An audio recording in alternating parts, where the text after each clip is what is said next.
don't know if I'm gonna post it, but if you're seeing this that I did, maybe it might help someone, and basically it gives me reason to do it, incentive to do it.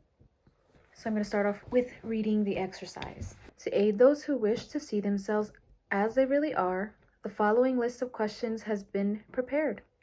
Read the questions and state your answers aloud so you can hear your own voice. This will make it easier for you to be truthful with yourself. If you have answered all these questions truthfully, you know more about yourself than the majority of people.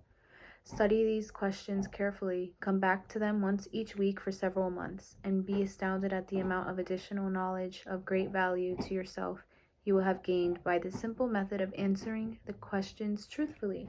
If you are not certain concerning the answers to some of the questions, seek the counsel of those who know you well, especially those who have no motive in flattering you, and see yourself through their eyes. The experience will be astounding or astonishing. I'm clearly going to edit that out.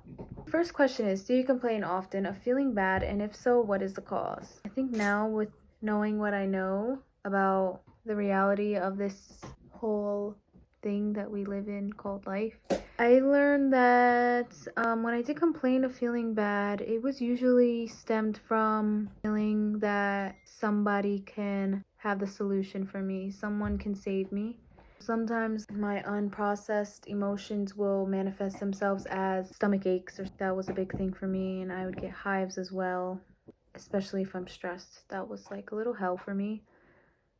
So even with that, I've learned basically to start to feel my pain, feel the discomfort and allow it to pass.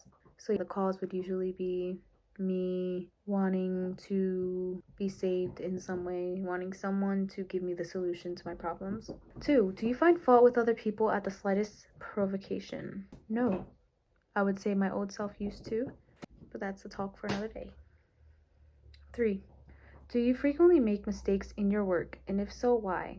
I really don't use the word mistake unless it's really something that might have impacted somebody else and I was not aware of it. Then I would say that that is a mistake, because I never have an intention to purposely affect somebody in a negative way. But I would say, I guess, yes, I do make mistakes. I don't dwell on them, and they're called mistakes basically because sometimes you have a desired outcome and that is not the outcome that happens, and so you might think, oh, what did I do wrong? And I think mistakes are important for learning, if you're going to look at it that way. This light is mind the shitty lighting. I'm in a weird spot and I just rearranged stuff, so I don't have my tripod up, so there's a window there and it's weird. So number 4, are you sarcastic and offensive in your conversation? Sometimes I would say I am, especially when it comes to people I'm close with. My boyfriend, sometimes I get to that level, but I don't mean to be offensive. Sometimes if I am offensive, it's because I'm offended and I didn't know that I was offended and it just got ahead of me. And I think sarcasm is a mask for saying how you really feel, so I don't really like sarcasm too much. So if I am being sarcastic, I'm probably struggling to communicate how I feel. 5, do you deliberately avoid the association of anyone, and if so, why? I would say yes, I deliberately avoid the association of a lot of people, not specifically anyone in particular. Maybe if I know that someone might make me uncomfortable in a moment and I have to deal with that, I want to specifically avoid that person. But I think that's why I stay off of Facebook and social media mostly, aside from Twitter, obviously, because I have been judged and expected to be a certain type of person with specific labels and fit in a box on these social media networks, especially when I was just trying to feel connected or something. I don't know. That's something I had to learn, to reach within me instead of outwardly for validation, connection, and to feel seen.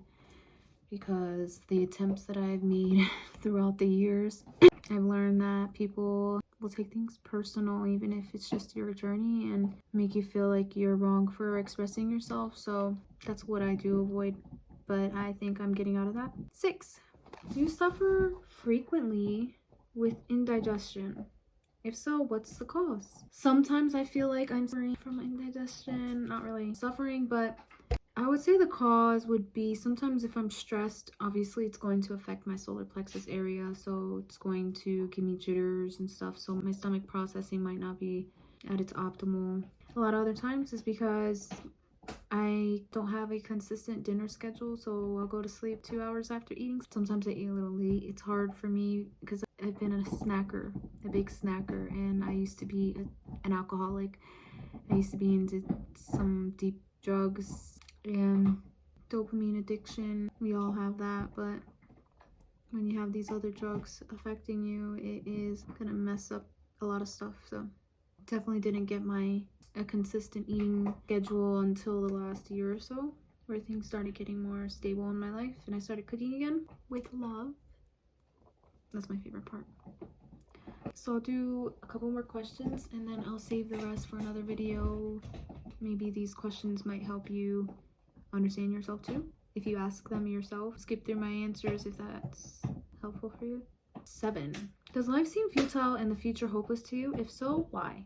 Life seems actually full of possibility for me right now. I used to think like that. I think life was futile, whatever. Only 6 months ago, I had a really big battle with depression, the biggest one yet, but overcoming that was a big thing for me. It was a breakthrough. So I think that was kind of necessary. Otherwise, I would have been chasing my tail this whole time, getting nowhere. 8. Do you like your occupation? If not, why? Well, technically, I could say yes, because this is what I'm doing, things that right now I'm not getting paid for what I'm doing, but I will be soon.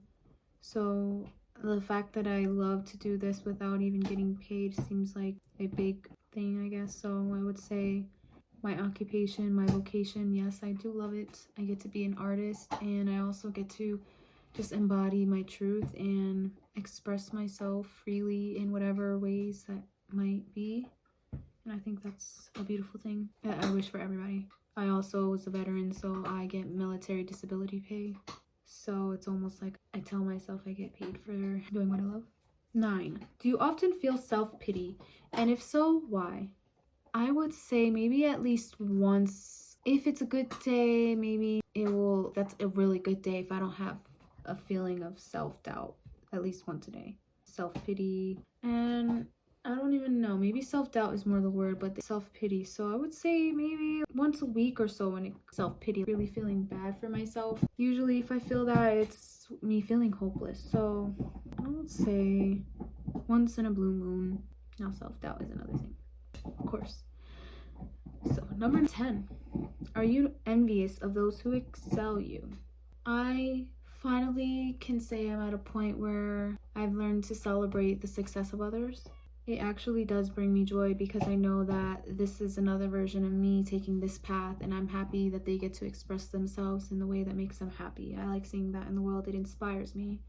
So I've learned to be happy for others, and I've learned when I did feel envious of people that it was something I needed to reflect about in myself, about my own beliefs. So if you feel envious towards people, it's because you think that they have something you don't, or that you should have. For some reason, your mind has a belief. There's a belief that's making you think that really it's not the other person at all.